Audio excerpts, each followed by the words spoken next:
BRTS બસમાં drugs અને ચપ્પુ બનાવી ધમકાવનારો આરોપી આખરે જલગાંવથી ઝડપાઈ ગયો છે। મહિધરપુરાના દિલ્હી ગેટ પાસે બીઆરટીએસની બસમાં મુસાફરી કરી રહેલા નશેડીએ એક વિદ્યાર્થીને ધક્કો મારી કહ્યું કે તું મને ઓળખે છે, હું કોણ છું?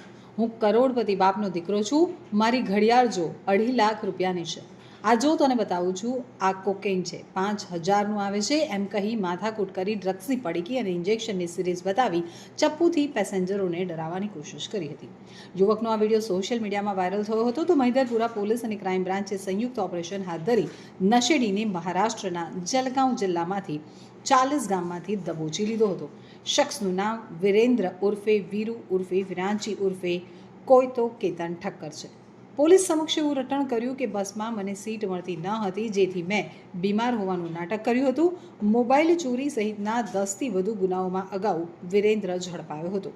રીઢો ચોર વિરેન્દ્ર અગાઉ ચોક બજાર, સિંગણપુર, રાંદેર અને કતારગામ પોલીસમાં પણ મોબાઈલ ચોરી સહિતના 10થી વધુ ગુનાઓમાં પકડાયેલો હતો।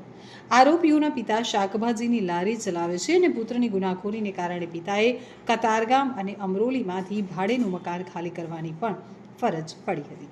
જોકે તેની ખરાબ કુટેવોને કારણે પિતાએ તેને ઘરમાંથી કાઢી મૂક્યો હતો।